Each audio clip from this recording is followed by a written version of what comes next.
아무튼 저 레이벤 선글라스 조금 시대 간 건데. 저 레이벤. 아 요즘 저 레이벤 저 보잉 안경 아닙니까? 네, 그렇죠. 요즘 스타일 많은데. 아 조금 불안. 요즘 스타일 모자. 자 다음 주제 가보도록 하겠습니다. 네. 프리미어리그 첼시의 매각이 마침내 완료가 됐습니다. 예. 드디어 이제 뭐 사실은 뭐 첼시가 제재를 많이 받았어요. 그래서 뭐 시즌 중반에는 원정을 가야 되는데 뭐 버스 돈이 없어서 돈을 못 쓰게 이제 못 쓰게 하니까 버스가 갈 수가 없다. 그러니까 뭐 투엘 감독이 우린 걸어서라도 가서 경기는 하겠다. 거기에 뭐 선수들이 내 사비를 내겠다 뭐 이런 얘기도 했었고. 뭐 이런 얘기도 막 있었을 정도로 제재를 많이 받아서 네. 이 첼시 팬분들이 아주 불만이 많았죠.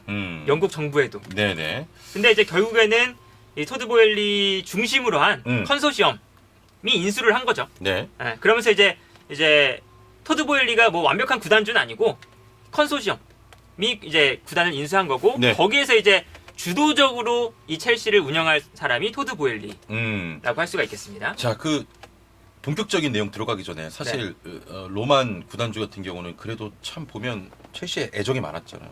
그렇죠. 뭐 엄청나게 많았잖아. 첼시에 대한 애정만 따지면 네. 사실은 아주 좋은 구단주죠. 그렇죠. 첼시를 지금까지 또 성장할 수 있게 만든 구단주거든요. 그럼요. 근데 이게 또 축구보다 중요한 것들이 많습니다, 세상에. 그래서 그럼요. 어쩔 수 없이 또 뭐 나가게 됐고, 그리고 다 또 좋은 구단주 왔으니까. 그렇습니다. 네, 돈도 이제 또 많이 쓸 거예요. 네네. 그렇기 때문에 뭐 이제 첼시 팬분들은 걱정을 한시름 덜었다. 네네. 라고 할 수가 있겠고, 그리고 또 나오는 기사들을 보니까 이 로만이 250건 이상의 제안을 받았대요.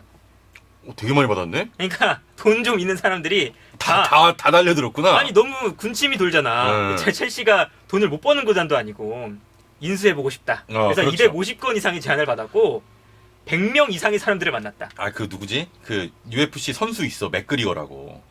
맥그리거 아니야. 맥그리거도 뭐 자기 SNS에 그런 건 다 뺐을 거야. 아니, 그런 그러니까. 이제 짜잘한 건 빼고. 그러니까. 아무튼 그런 사람까지 추가하면 엄청 그런 관심 사람까지 보이는 추가하면 거지. 이게 250건은 넘겠죠. 그렇죠. 그래서 뭐 그 중에서 이제 마지막으로 선택된 것이 토드 보엘리를 보엘리. 중심으로 한 컨소시엄이었다. 그러면 그 질문 한번 드려볼게요. 네. 안정적인 투자가 좀 보장이 돼 있습니까? 그렇죠. 음. 그래서 아무래도 그 FFP도 새로운 구단주가 오면 네. 어느 정도 완화를 해주는 그런 정책이 있고요. 그리고 토드 보엘리가 이제 온 이후에 아무래도 오자마자 좀 성과를 보여줘야 되잖아요. 그렇죠. 그렇기 때문에 투자를 당연히 하겠죠. 네네. 그러면서 이제 뭐 토드 보엘리가 이번에 뭐 인사말 할 때도 뭐 영입을 이제 뭐 투자를 어떻게 하겠다 뭐 이런 얘기도 했었고요. 그리고 네네. 이제 알려지는 소식으로는 이 첼시의 이제 새로운 이제 구단을 운영하게 된 이 토드 보엘리가 데이터를 좀 중심으로 적극적으로 사용해서 효과적인 영입 좀 하겠다. 네. 루카쿠 같이 영입을 우리가 많이 이렇게 루카쿠나 베르너처럼 좋아 보여서 영입했는데 이게 성과가 안 나오는 영입을 너무 비효율적이다. 네. 그래서 이제 뭐 데이터를 아주 많이 활용해서 영입을 하겠다. 뭐 이런 얘기도 있고요. 네. 아무튼 저 레이벤 선글라스 조금 시대 간 건데. 저 레이벤. 요즘 저 레이벤 저 보잉 안경 아닙니까? 네, 그렇죠. 요즘 스타일 많은데. 조금 불안. 요즘 스타일 모자. 아니야. 모자 그런 얘기하고. 아무튼 제가 왜 이런 구찌 모자.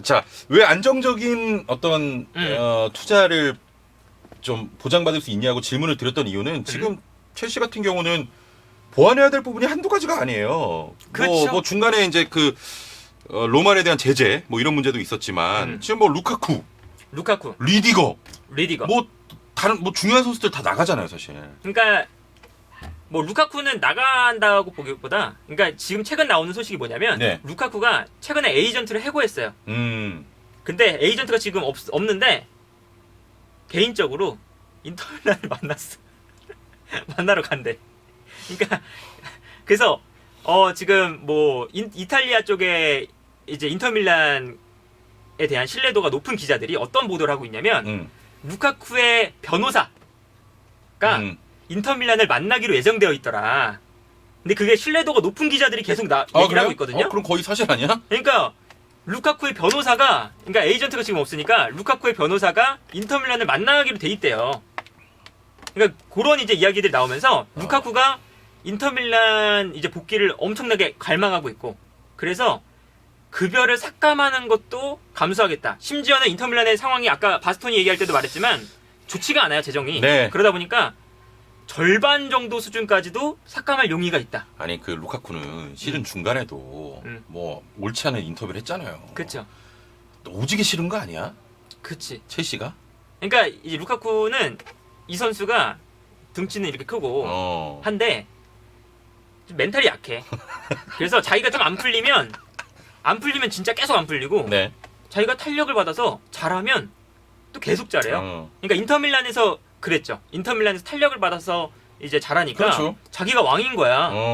그래서 너무 경기하는 것도 신나고 라우타로랑도 막 친하고 하니까 이 루카쿠가 인터뷰할 때도 이랬잖아요. 루카쿠 그 라우타로와는 꼭 내가 다시 뛸 거다. 너무 좋았다. 우리 호흡도 좋고 서로 친하고 막 이러니까 너무 좋았다. 그러니까 그런 이제 멘탈적인 부분이 이 선수한테는 아주 중요한가 봐. 프로고 세계적인 무대에 뛰는 선수인데 멘탈 관리를 해야지. 사실, 그래서 첼시에서 안 풀리니까 네. 가고 싶나 봐요. 사실. 뭐 그럴 수도 있습니다만 좀 하는 짓이 애 같으니까. 그치. 멘탈은 우리 페노한테 배우시기 바랍니다. 뭐야. 흔들리지 않잖아. 오늘 축구 발렸는데도 이렇게 열심히 하고 있잖아. 자. 와, 이게 기록으로 보여줘야 되는데. 아무튼 지금 루카쿠도 말씀하신 것처럼 지금 뭐 변호사를 이제 뭐 대동해가지고 뭐 인테르와 만날 예정이다. 뭐 이런 보도가 나오고 있고 여기에 더해서 리디거 크리스텐센 떠나는 건 이제 확정됐고. 그렇죠. 이제 계약 기간이 끝났으니까 네. 저 선수들은 이제 자유계약 선수가 됩니다. 그리고 크리스텐센은 뭐 시즌 막판에도 그랬지만 뭐 경기에 출전을 해야 되는데 난 못 뛰겠다 이러고 안 뛴 것도 있었고 네. 그래서 튜엘 감독이 그건 내가 뭐 모르겠다 크리스텐센에 어떤 사정이 있었는지 뭐 그런 얘기도 나왔었고 네. 리디거는 사실은 이제 아주 이제 다음 주나 조만간 레알에서 오피셜을 띄울 것이다라는 그렇죠. 소식이 계속 나오고 있고요. 네. 그래서 이 두 선수는 아마 떠나는 것이 거의 확정.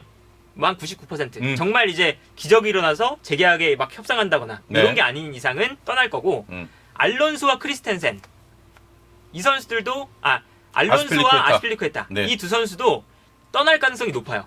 두 선수가 이제 계약 기간 1년 남았는데 알론소 같은 경우는 금액만 맞춰주면 또 첼시도 보낼 수 있다는 입장이고 그리고 아스필리쿠에타 같은 경우에는 아스필리쿠에타가 뭐 스페인 쪽으로 다시 좀 복귀를 스페인 쪽으로 다시 가고 싶다. 네.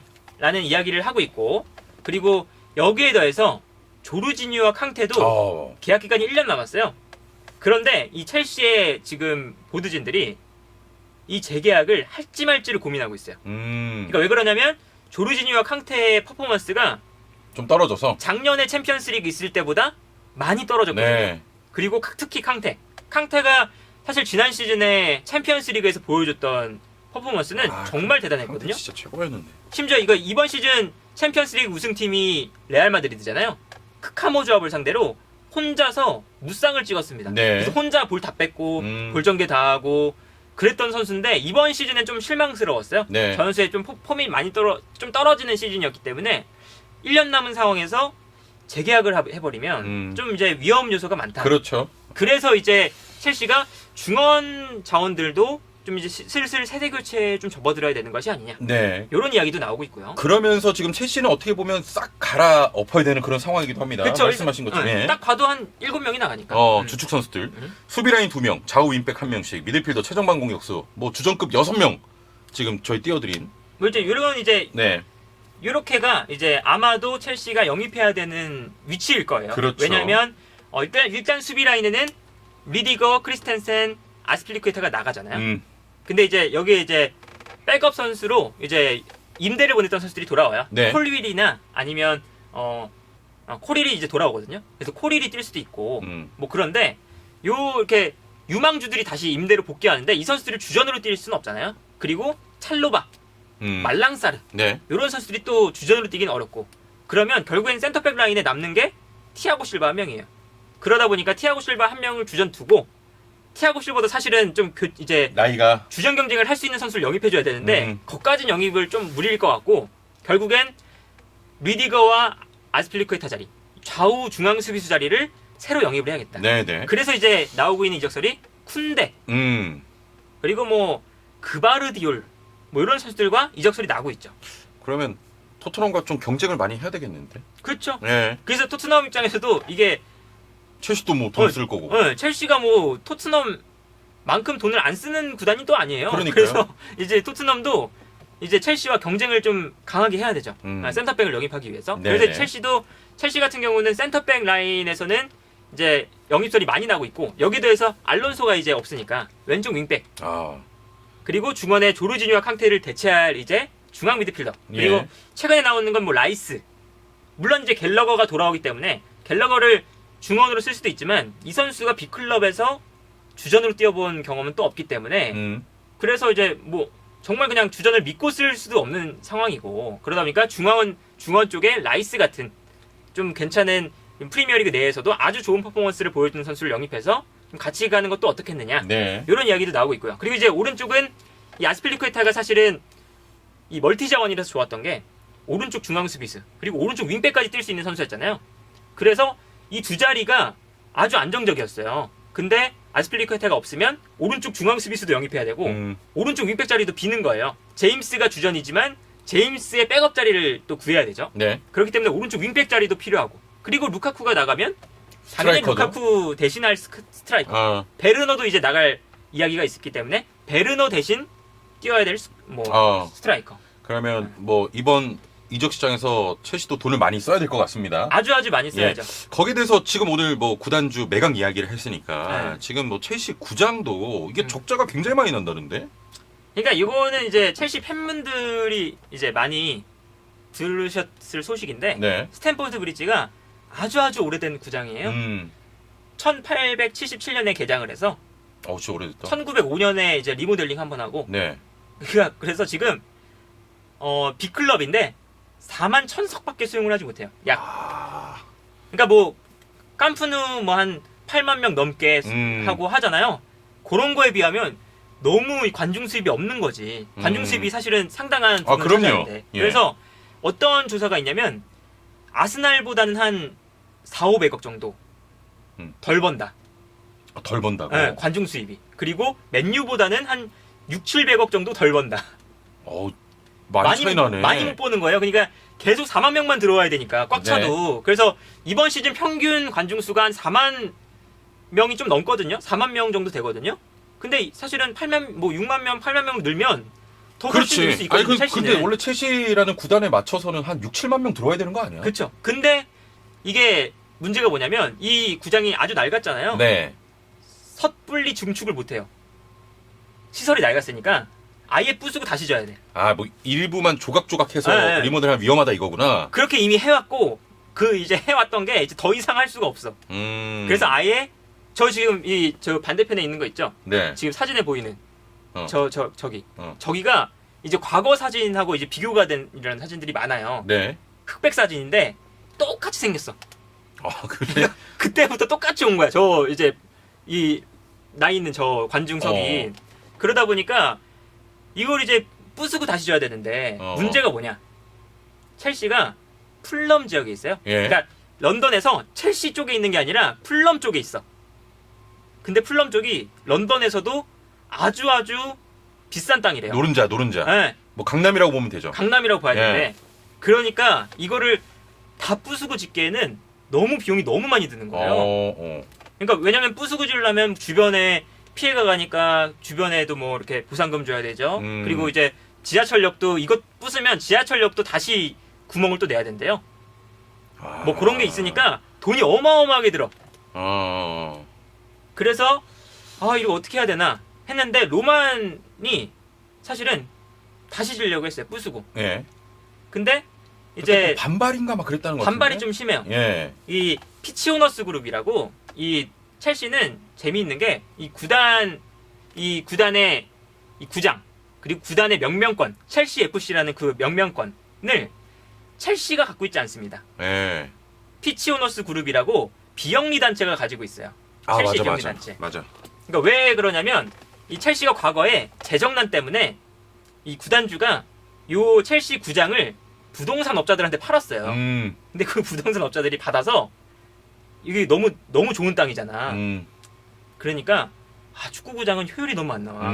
건물 짓는 게 낫겠어. 밀어버릴래. 네. 이랬단 말이에요. 그러니까 이제 기억이 남아 있어서 그때 아주 위기였거든요.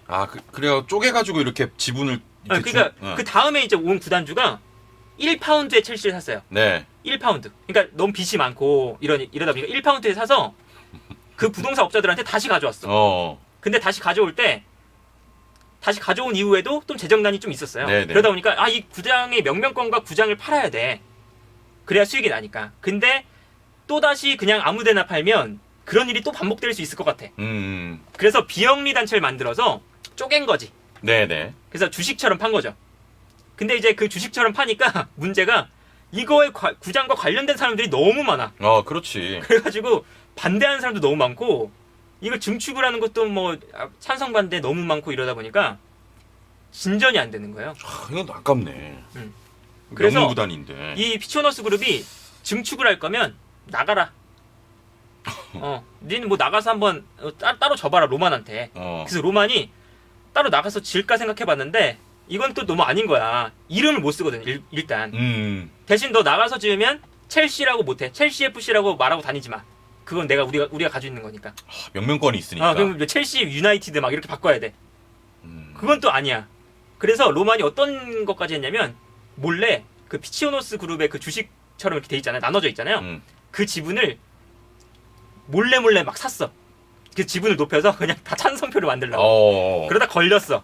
그래가지고 경기장에 왔다가 막 야유받고 나가고 이런 적이 또 있어요. 근데 팬들은 되게 원하지 않을까? 경기장. 그렇죠. 증축을 해야죠. 첼시 입장에서는. 그러니까 피치오노스 그룹에게도 어느 정도 보상을 많이 해주고 그리고 증축할 때도 증축하는 비용이 너무 많이 들고. 그렇지. 뭐 한두 푼이 아니라는 거지. 이제 그런 이런 문제들이 많아서 네. 이 첼시에 이번에 인수될 때도 사실은 그게 아직 가장 중요한 포인트였어요. 이 구장에 대한 문제가 과연 새로운 구단주가 풀어낼 수 있을 것이냐. 오랜 수건이 뭐 팬들에게는 수건일 수 있고. 왜냐면 풀어낼 수 이 런던 요 지역을 사실 이 첼시가 요 왜 풀럼 지역에 있냐면 풀럼한테 팔려다가 못 팔았거든요. 예. 이 구장을. 이 구장을 만든 사람이 풀럼한테 팔려다가 못 팔아서 그냥 우리 팀을 만들자. 바로 옆 동네가 첼시니까 첼시 FC 할래.